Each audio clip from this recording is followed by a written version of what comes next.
Hi guys, Pranked here, and welcome to my first ever Monday review. From now on, every Monday from today, I'll be reviewing probably a lesser known game on Xbox Live Arcade or similar, and just giving my thoughts and views for you guys to hear. Today's game is Guardians of Middle-earth for Xbox Live Arcade. It's also available on PlayStation Network, but not the PC or any other format that I know of. I'll put some links in the description for places to purchase it or purchase the trial version if you guys are interested. Basically, Guardians of Middle-earth is part of the MOBA genre, which is games like League of Legends and Dota 2. Those games are predominantly seen on PC and have never really made it out to console before.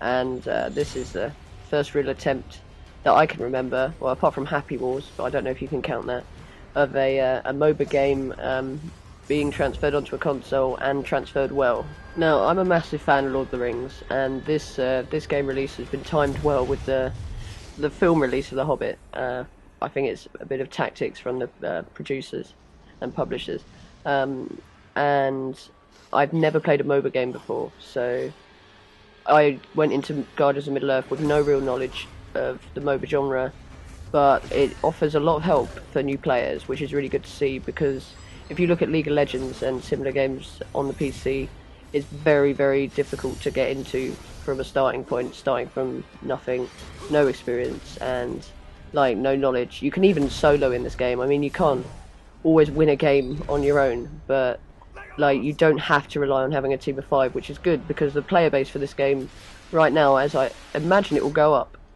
But the game's quite buggy, and which I'll go into more depth later, and it can be difficult to find a team of 5, let alone anyone else you know to play with.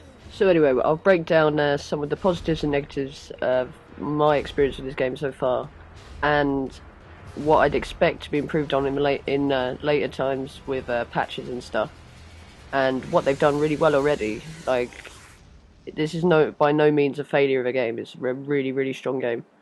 Anyway, some of the highlights I would say would be, first of all, just the tutorials and stuff that's available to you as you turn the game on. There's a wide range of different mini guides for different classes, specific characters, different parts of the game that you just need to be able to learn and then eventually master to really get on well with the game.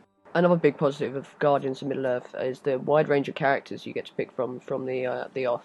Some characters are only purchasable through microtransactions. Like recently, we just had introduced Bilbo as part of the release of The Hobbit. I guess you have to pay, I think it's 120 Microsoft points, or 120 or 150 to buy these characters, or you can buy the season pass, which is another 1,200 Microsoft points as well as your original 1,200 purchase. So it's a bit hefty to get all the characters for this game, but the majority of them are purchasable through the in-game currency, which is used to buy all aspects of all the little bonus items of the game, such as your belt and gems to go in that belt, which really alter the gameplay of each character you play. And it's different from the MOBA genre previously, and I reckon it's a good thing. It makes the game a lot more accessible to new players, which is obviously going to happen when you're on a console, because you're not going to have that full-on hardcore PC gamer player base from the off, and obviously there's a lot more casual players on the Xbox. I'm not saying all Xbox players are more casual, because I certainly wouldn't consider myself to be a casual gamer, and I'm more of console-based than PC gaming. But you have to allow for not like younger people with family, like as part of families and stuff like that, when looking to create a console game, which they've really done well with Guardians of Middle-earth. It's a very easy learning curve. Like, going straight online is not recommended, because you take a few beatings. I would recommend looking at the forums and stuff, because there's some great guides on there. I'll also link that up in the description, so you guys can check out the official forums of the game. There's a great community on there, and they have guides for different characters, different maps, and playstyles and stuff, which is really good. Anyway, returning back to the review and not drifting off on a tangent all the time.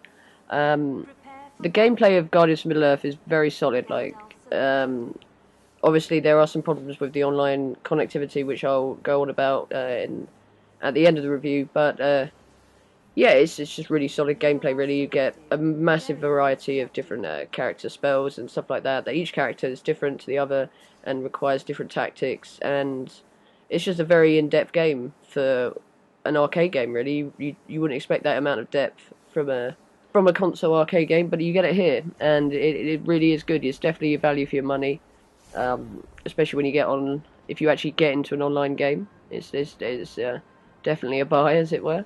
I also think Guardians of Middle-earth really keeps with the style of the Lord of the Rings books and like later films and stuff. Like you really feel like you're one of the characters of Middle-earth, and the range of characters like from the extended like universe of Tolkien is a great bonus as well. You don't just get your Fellowship cast members and stuff like that. You get a really nice variety. And it has a lot of replayability, this game. Like you can just keep playing it. You don't have to be in a team.